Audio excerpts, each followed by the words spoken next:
The auction hall stopped breathing when the Belgian Malinois slammed into the end of his chain. He was listed on the board as Brutus, a retired military K9 marked unsafe for civilian hands. But nothing about him looked retired.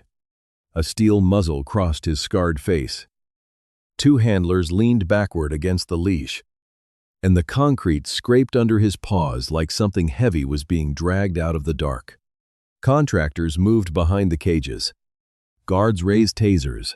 Captain Price ordered the crowd back, while Mason Cole watched from the bitter line with the cold patience of a man waiting for a problem to be erased. Then Lily Reed crossed the yellow safety line. She looked nothing like the people who belonged in that room. Rain darkened the shoulders of her father's old Marine jacket. A thin brass key hung from her neck, pressed against her palm so tightly it had left a mark. Someone grabbed for her sleeve, but she slipped free and kept her eyes on the dog. The Malinois turned toward her. His growl dropped lower, not louder, and somehow that made the room more afraid. Lily did not call him Brutus. She did not speak a command, did not raise a hand, did not beg for mercy.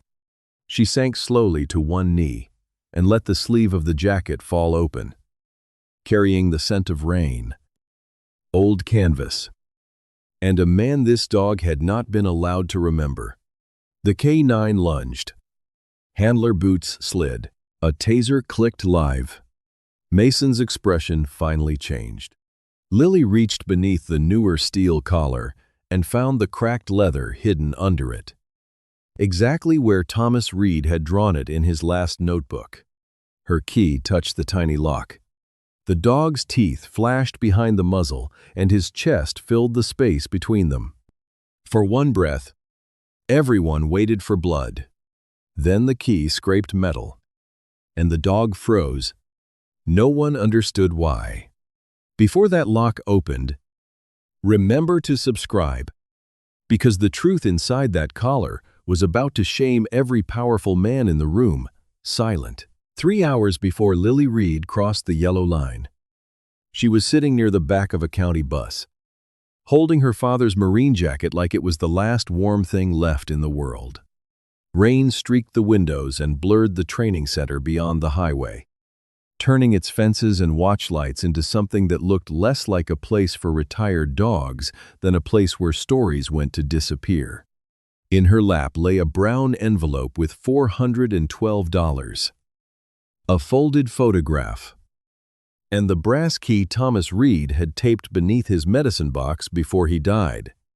Lily knew the money would not win anything in a room full of defense contractors and private security buyers. She had not come to outbid them. She had come because her father had left instructions no official file had ever mentioned. Thomas had been a Marine who returned home with a cane, pain pills, and silences that filled whole rooms. He could repair a sink with one hand and sit through dinner without saying where his mind had gone. Yet when sleep turned against him, he always called one name: Atlas. Not Brutus, not Asset. Atlas. Lily had grown up hearing that name like a secret prayer from the hallway. The letters from the service said the dog had been reassigned, but Thomas never believed anything that sounded so clean. After the funeral, Lily found the key and a torn strip of notebook paper folded beneath the pill tray. Most of the writing had smeared, but 3 words stayed sharp enough to hurt. Cole knows why. For weeks, she thought Cole might be a location, a radio call sign, maybe a memory broken loose from combat. Then she saw the online auction notice for a dog called Brutus, with a torn ear, a pale scar along the muzzle, and an old leather collar half hidden beneath new steel. The contact line at the bottom carried the name Mason Cole Security. Her grief stopped being soft and became something edged. At the registration gate, Lily learned how little a daughter weighed against paperwork. The woman at the table glanced at her damp boots and envelope, then slid the forms back without looking at the photograph of Thomas in uniform. The auction was for approved buyers only. No bidder credential. No contractor license. No military sponsor. No access. Captain Harlan Price arrived when Lily refused to step aside. He was not cruel in the loud way Mason would be later. He was worse in a quieter way. Tired. Procedural. Convinced that sympathy was what careless people mistook for evidence. He recognized Thomas Reed's name, but only as a closed case attached to an unstable K9. To him, Lily was grief wearing an old jacket. Mason Cole approached while Price was still speaking. Neat coat, dry beneath the awning. Expensive shoes, untouched by mud. He studied Lily's envelope with a smile that never reached his eyes and measured her poverty before he measured her courage. He did not need to threaten her. The room had already taught her she had no standing. No money, and no right to claim a dog the government had filed away as a liability. Then a handler led Brutus past the far kennel. Lily saw the Malinois slow at Mason's scent. Not bark, not panic. Recognition. His scarred head lowered. His body became still. And for one moment, the dog looked less afraid of the man than ready to remember him. That was the first thing no report could explain. The second came when Lily noticed the old collar. It was not decoration, and not neglect. A small medical tag described it as a stabilizing collar from a combat neck injury, which meant no handler could remove it casually under public supervision. Mason could not simply cut it off in front of witnesses without owning the damage if Atlas broke under sedation, or if something hidden was found. He needed to buy the dog, take him private, and erase the collar where no daughter, no caretaker, and no officer could ask why. Lily touched the key beneath her jacket and decided she would not leave first. Inside the auction hall, the story Mason Cole wanted everyone to believe was printed in black ink and red stamps. Brutus, male Belgian Malinois. Retired military working dog. High aggression history. Unsafe for adoption. Transfer restricted to approved security contractors. Captain Price read the summary from a folder thick enough to look official and cold enough to feel final. Every line made the dog less like a soldier and more like damaged equipment. 2 handler bites during collar work. 1 destroyed kennel latch. 3 failed rehabilitation attempts. Extreme response to restraint. Recommended for controlled disposal sale. The buyers nodded because the words sounded clean. And clean words made cruelty easier to accept. Lily stood near the rear wall, half hidden behind a row of empty transport crates. Listening to strangers reduce the name, her father had whispered in nightmares into a risk category. Mason did not interrupt. He did not need to. The file was doing his work. What the folder did not say was what Lily began to see with her own eyes. Atlas did not snarl at the old caretaker moving a mop along the aisle. He did not throw himself at the teenage assistant carrying water bowls. He did not even react when a child beyond the ropes dropped a candy wrapper and gasped. His rage had a shape. It rose only when metal clicked near his neck. When someone reached toward the layered collars, or when the black medical case came within sight of the cage. Then his whole body locked. The scar behind his left ear tightened. His paws braced as though the floor had become sand under gunfire. Lily had watched her father wake the same way when a truck backfired outside their house. Suddenly, somewhere else, defending something no one else could see. This was not madness. It was memory with teeth. Near the kennel doors, Alvarez, the gray-haired caretaker, paused beside Lily without looking directly at her. He offered no grand confession, only small facts that made the official story crack. The dog had arrived years ago with the old leather already on him. Someone had called it a stabilizing collar from a combat neck injury. and that label kept junior handlers from cutting it off. Every time Mason's people requested a replacement, Atlas fought as if they were touching a grave. Once, Alvarez said, an archived training clip played by mistake on a monitor before it was deleted. A Marine had called the dog Atlas, and the Malinois had dropped flat at his boots. Calm as church. Alvarez never saw the clip again. He never knew what was hidden. He only knew the name Brutus had come later. After Mason began visiting, the more Lily watched, the more the file looked staged. The reported attacks were not random. The first bite happened during a collar inspection. The second during a sedation prep ordered by a private contractor. The broken kennel latch came after a scan for unauthorized hardware. Each incident made Atlas seem less adoptable and more useful to the one buyer who wanted him cheap.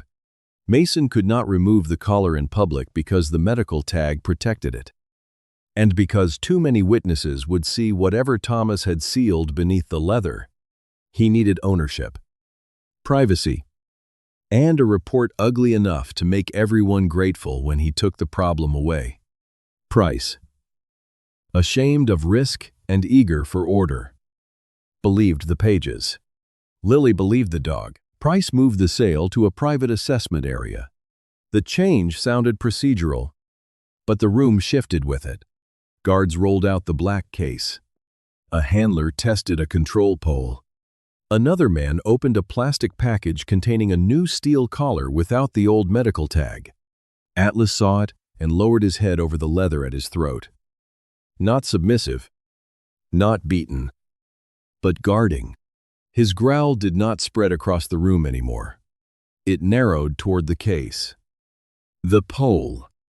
The men who had come for the only thing Thomas had left him to protect. Mason stood behind Price, confident again, because authority had returned to his side. He had made the dog a danger on paper. Now paper was about to give him the dog. Lily felt the key against her skin and understood the last honest moment was arriving. If she waited, Atlas would be drugged, stripped, renamed forever.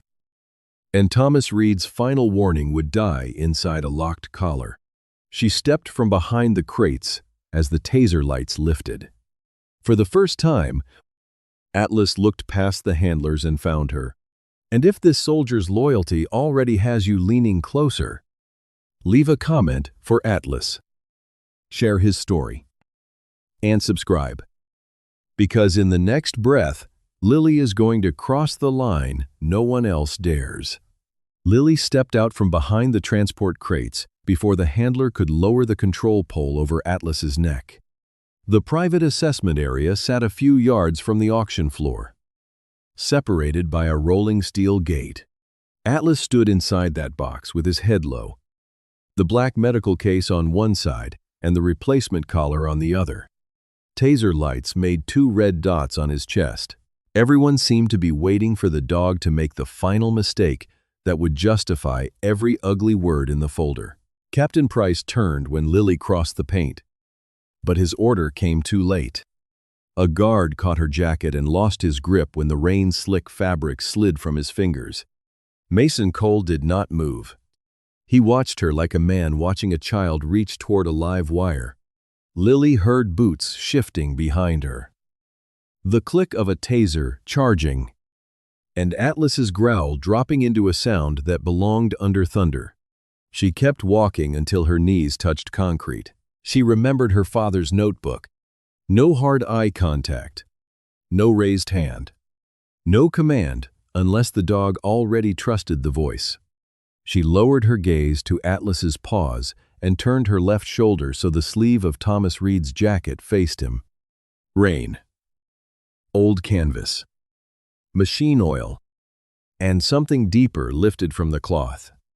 Atlas lunged before anyone could stop him. The chain snapped tight. One handler fell sideways into the gate. The taser hummed. Lily did not reach for his face. She slid her hand under the newer steel collar, searching by touch for the cracked leather hidden beneath it. The lock was smaller than she expected. Atlas's muzzle hovered inches from her wrist, the steel cage over his teeth, scraping her sleeve. His breath came hot and broken. For 1 second, her fingers shook so badly the key missed the slot. Mason finally stepped forward, suddenly no longer patient, suddenly desperate to stop her before the lock gave way. Price saw that change, and doubt crossed his face. Lily pushed the key again. This time it seated. She turned it. The click was tiny, almost gentle. It sounded nothing like justice. It sounded like an old secret deciding whether the world deserved to hear it. The leather loosened. A folded metal tag slid from a hidden pocket and struck the floor between Lily and Atlas. The engraved letters faced up under the white light. Atlas, not Brutus. Not the name on the bidder sheet. Not the name stamped onto the reports. The room saw it before anyone could explain it away. Atlas froze in the middle of his own fury. The growl cut off inside him. His ears lifted, then trembled. His eyes moved from the taser to Lily's hand, from her hand to the jacket, from the jacket to her face. He inhaled once, long and searching. Something passed through him that no file could measure. Years of wrong names, wrong hands, wrong orders loosened at once. He took 1 step toward her. But it was not an attack anymore. It was recognition trying not to collapse under its own weight. Thomas had once written that Atlas could find him in smoke because a dog did not remember men the way men remembered themselves. A dog remembered breath, blood, fear, salt, and home. Lily carried none of Thomas's rank, none of his scars, none of his war. Yet some part of his life was alive in her skin and under the rain in his jacket. Atlas lowered his head to her palm. A sound came through the muzzle, small and wounded.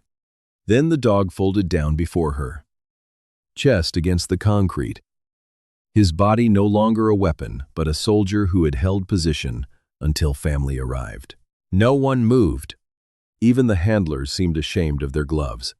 Lily slipped the tag free and saw another seam inside the collar, thinner than a fingernail, tucked where leather overlapped leather.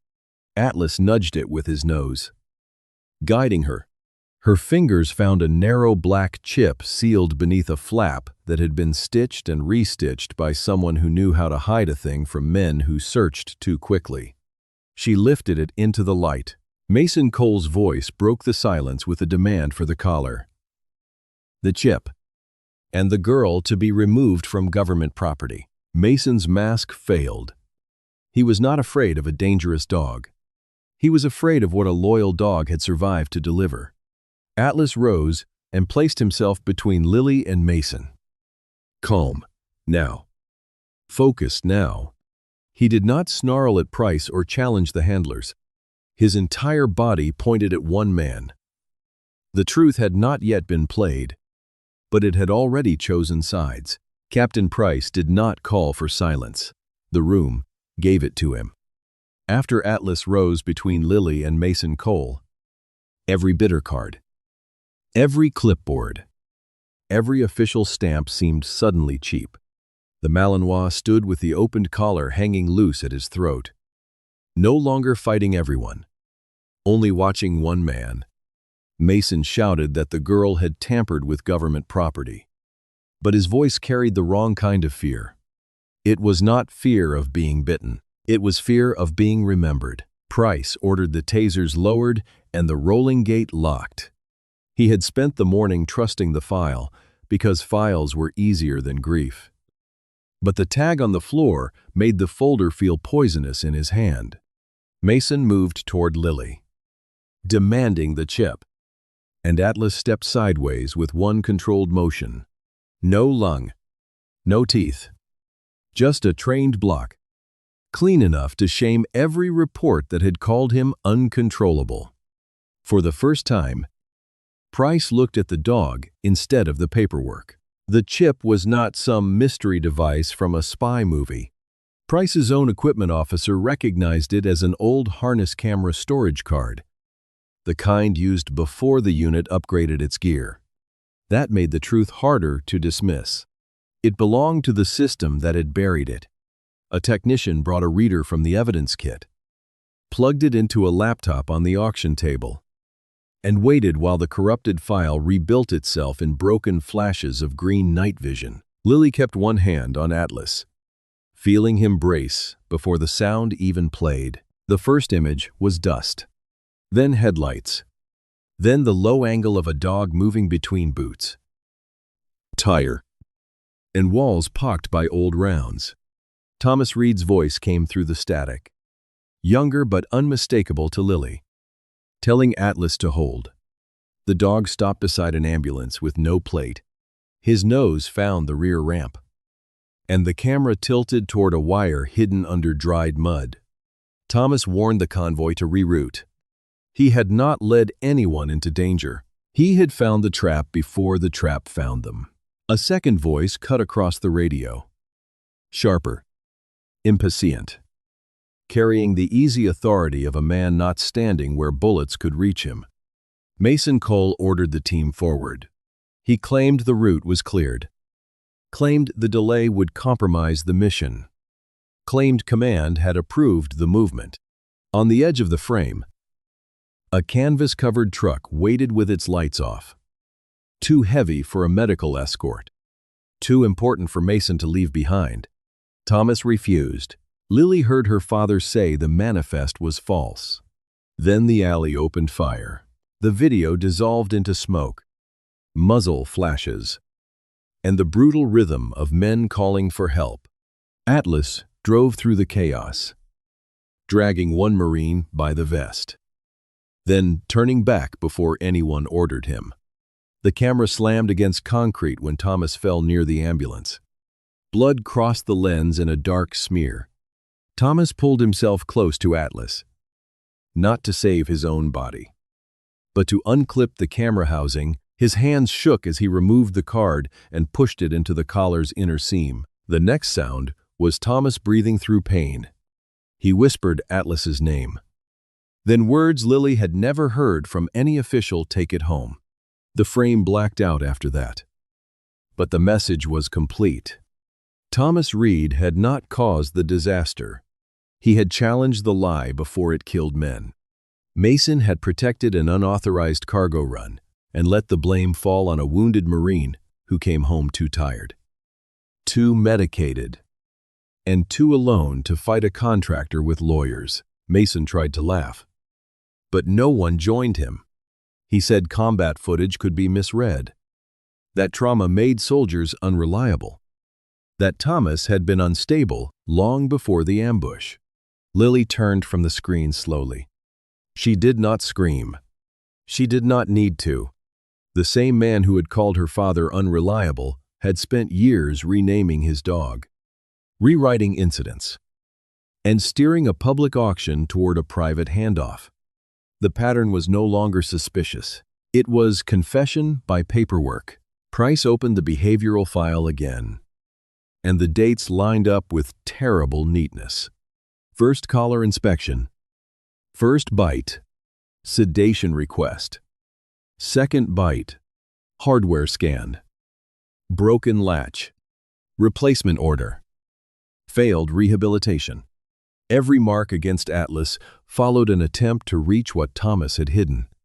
The dog had not been defending aggression. He had been defending evidence. Alvarez, standing near the back with his cap in his hands, looked less like a witness than a man, ashamed of all the years he had doubted his own eyes. The last piece came from Mason himself. When Price ordered the card, copied and secured, Mason reached for his phone before any investigator had been called. Atlas moved first, crossing the space without sound and standing between Mason and the exit. The Malinois did not snarl. He held position with a discipline so complete it turned the accusation of danger inside out. Guards took Mason's phone. On the screen was an unsent message to an unknown number if caller opened. Destroy transfer records. That was enough. Price canceled the auction, sealed the haul, and called military investigators through a line Mason could not influence. The bidders who had come to buy a damaged dog now stood around the table watching a fallen Marine's honor climb out of static and dust. Lily knelt beside Atlas as the chip was placed into an evidence sleeve. Relief should have felt clean. Instead, it hurt. Because justice was arriving with years of apologies it could never make, Atlas pressed his scarred head against Lily's knee. And she understood the fight was not over. The chip would clear Thomas.